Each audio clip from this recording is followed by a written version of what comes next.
guys? This is probably the 10th time I've tried to record this video. This will be the first video I put up on this channel. It's my 2014 zombie deck profile.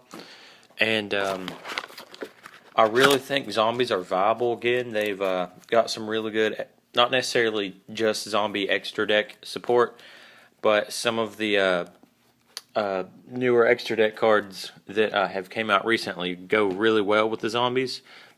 And I like to call this my Malicious Decay deck. It is a bit different than what most people play in zombie decks. I'll go ahead and get started with the monsters. I run 3 Destiny Hero Malicious. Next, I run 3 Plague Spreaders. A lot of people only play 2 because they feel like 3 will really stack in your hand. And I do kind of agree with them, but once people side deck against you and they have DD Crow, you really want that 3rd Plague Spreader. It'll really come in handy once they've banished your Plague Spreaders. Well, 2 of them anyway. And then next I run 3 Mizuki. I run 2 Endless Decay. Endless Decay is one of the zombie cards that not a lot of people run. I don't know if you can, let me focus my camera here. It's got a really decent effect. Just 1 tribute. He can be special summoned with Pyramid Turtle. I run 2 Pyramid Turtles. Some good things about Endless Decay. Let's say first turn I draw a Pyramid Turtle, set him face down, hope that my opponent swings into it, and I'll be able to summon an Endless Decay, which will have 4,000 attack. And that would be on my second turn. Or if I get second turn and draw this guy first hand, I can normal summon him, go into battle phase, swing into anything my opponent has that has 1,200 or more attack. Pyramid Turtle blows up, goes to the graveyard. I special summon Endless Decay from the deck, and he's at 4,000 attack. That's pretty powerful for a card that isn't even the boss of the deck, really. Also, he is level 5, so he does open up opportunities for rank 5. Not only that, his ability to be special summoned when I have 2,000 or less life points, extremely helpful, especially whenever I get to special summon him, and then I can somehow get a Plague Spreader out on the field with him, and then Synchro for a 7, and that'll be a Black Rose Dragon. Next, I run 2 Goblin Zombie.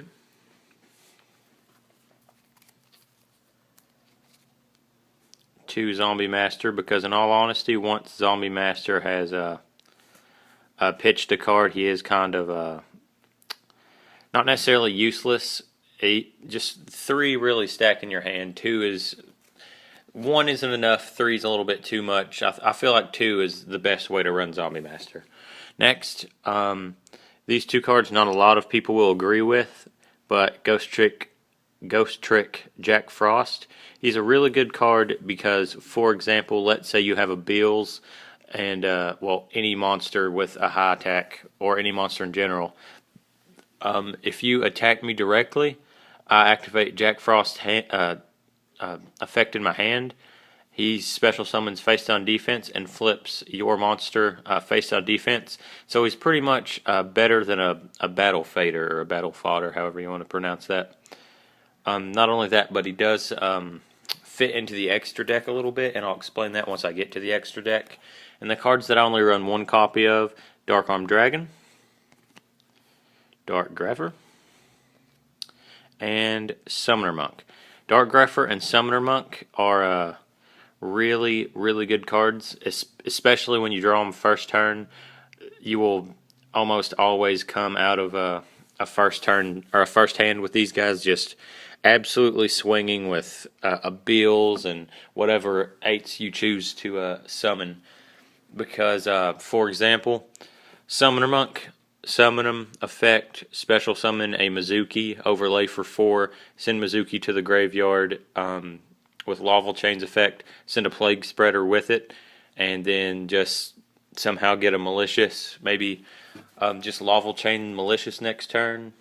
It just really depends on what you've got in your hand, but Summoner Monk and Dark Greph are definitely really good level 4s to go into the deck. Next, I'll go over the trap cards. I've got 2 Mirror Force.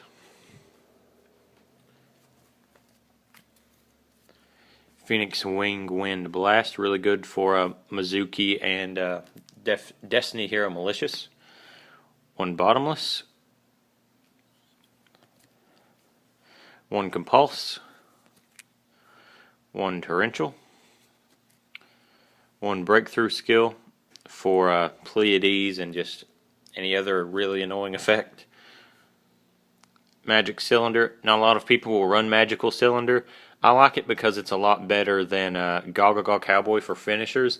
Let's say I've summoned all my really good level 8s and you've worn me down. Well, let's say I get a really good first hand and I get you down to like 2k life points. I've almost won, but you somehow make a comeback. All I have to do is draw this card, set it, and then you're not going to see a Magical Cylinder coming.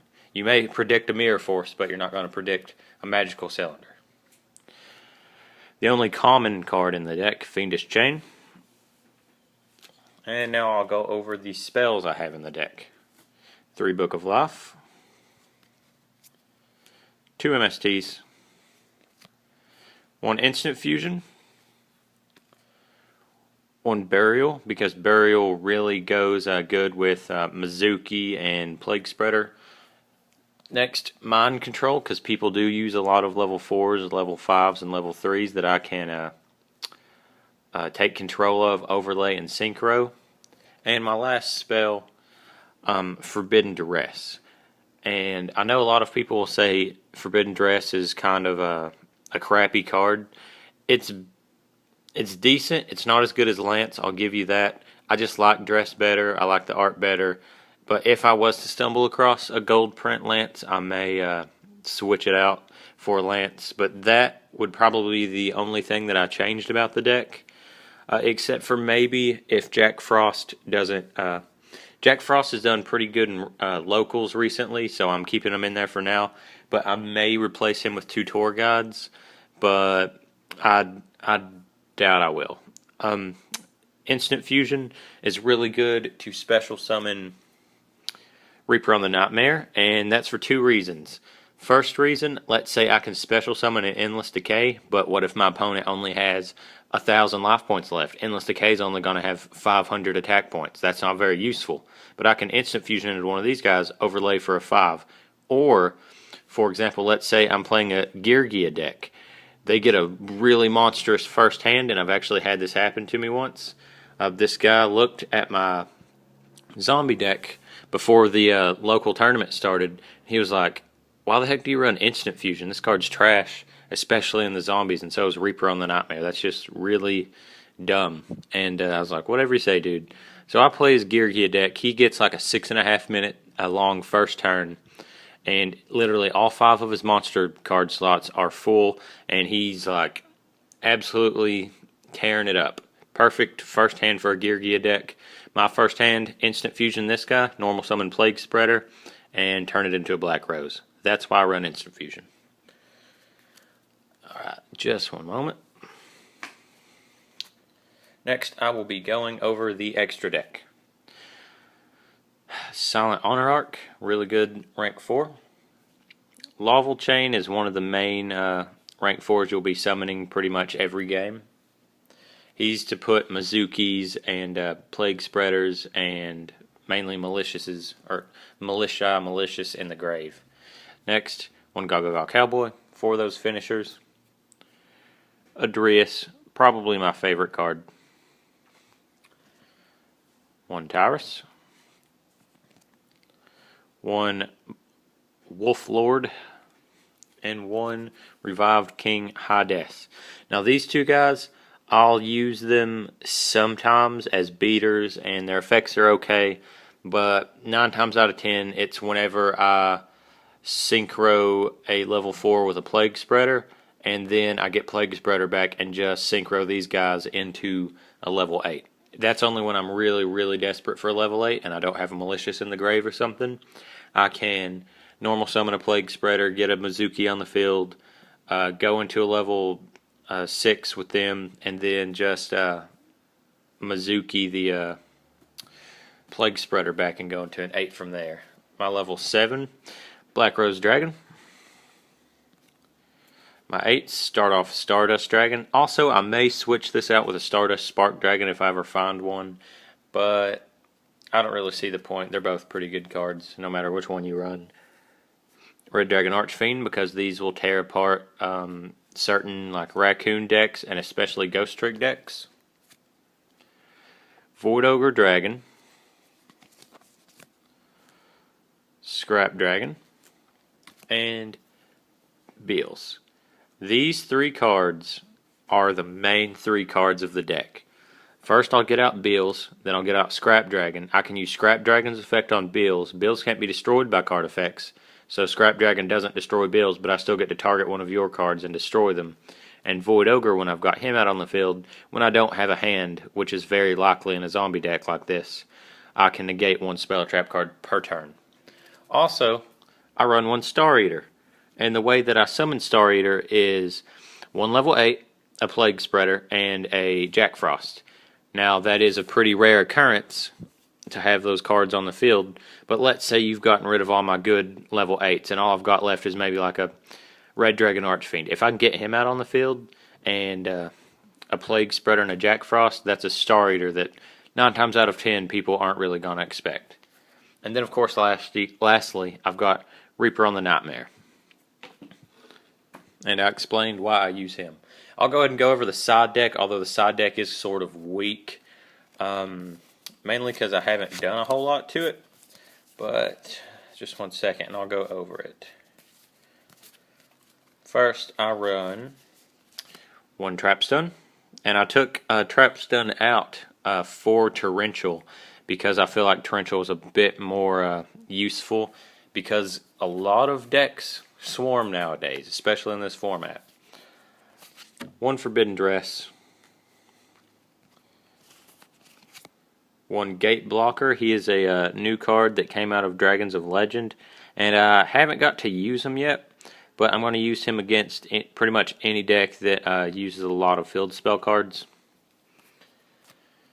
2 Exchanges, and the reason I run Exchange is mainly for whenever I run into an Exodia deck, although that will be a rare occurrence. I don't want to play a 40-minute first game. Exchange is really good. Not only is it good against Exodia decks, sometimes when I know that people are absolutely going to side deck DD Crow against me, I can't tell you how many times I've snatched people's DD Crows with Exchange. 2 Super Polymerizations. And I'm sure you guys are like, why in the hell is he running Super Polymerization? That's pretty simple. Because I run Zombie World in my side deck as well. What does Zombie World do? Makes my opponent's monsters zombie as well. What does Super Polymerization do? First off, it lets me discard a card. So, you know, there's a Mizuki, a Plague Spreader, or a Malicious that I need in the graveyard. Not only that, I can use my opponent's side of the field as well. And what zombie fusion can I possibly summon? This motherfucker. This guy is... I don't want to gloat too hard on him because I hardly ever use him and I haven't really got to play test him much, but whenever I do end up using him and summoning him, he's a pretty good card. He's pretty scary once you get one out and you've got a field full of pretty powerful tokens. Also, I run 1 Light Imprisoning, mainly for Boojins and Constellars. Next, 1 Mistbird Colossus, or Colossalus, whatever you want to say. Pretty decent card. A really good defense. It's at 23, and it is 1 Plague Spreader and 1 Jack Frost. And that is it for the side deck. Hope you guys enjoyed this video. I really enjoyed making it and planning it out, although this was probably about my 10th time trying to film it. I've also got a, I'll probably be doing a binder profile. I'll probably be doing a Cyber Dragon deck. I'll be doing my Ghost Trick deck once my Ghost Trick deck is finished. Maybe my Gem Knights if you guys really want to watch the Gem Knight deck profile. And thanks for watching.